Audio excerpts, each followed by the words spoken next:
I want to go to Slavoj Žižek now. Mr. Žižek, I want to compare these scenes that we're seeing in Tahrir Square of 1 million or 2 million people marching for their dignity, for their rights, for democracy, immensely potent scenes, to the scenes that we saw when Saddam Hussein was toppled in Firdaus Square in Baghdad, where that statue came down.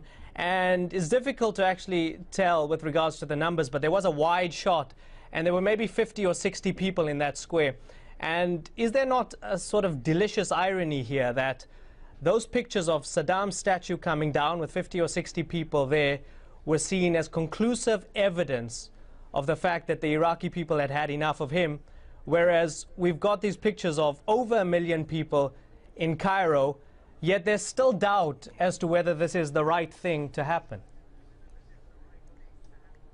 I totally agree with you. I will tell you, I spoke with a journalist who was there, namely when they were pulling down Saddam's statue. You know what he told me? He saw 20 minutes before Americans hiring people to go there and do it. This was not only, it wasn't only that it was just 50 people. This was simply a staged event.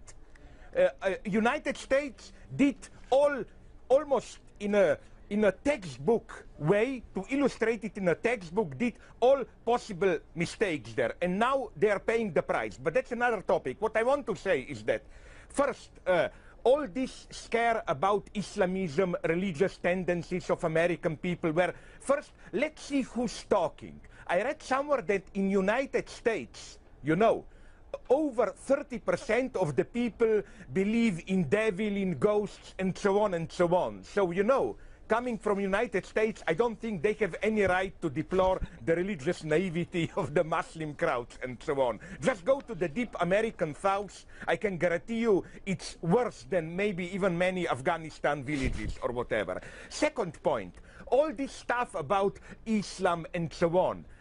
I think the choice is not, this is already Western ideology, the choice is not Islam or liberal democracy. There are many wonderful things also going on in Islam. For example, I want to share this wonderful story with you. A couple of weeks ago, I was in Qatar visiting Museum of Islamic Art, and I found there a simple plate with a wonderful old wisdom, which says, an old Iranian philosopher who said, only a foolish man, when he misses a chance, he evokes fate.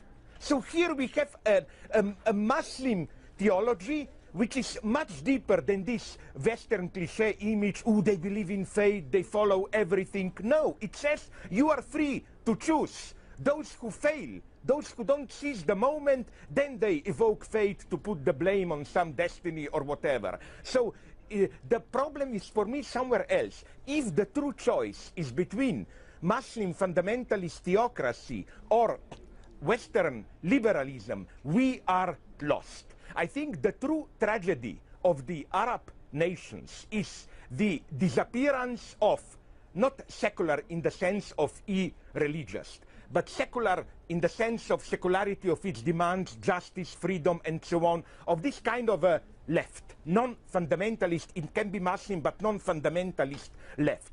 This, for me, is the true tragedy. And I think that the rise of deplorable fundamentalisms is strictly something which entered the stage, filling in this void of the left. And here I draw a much more radical conclusion. This is not just in Islamist countries. One has to repeat this again and again. For example, Afghanistan.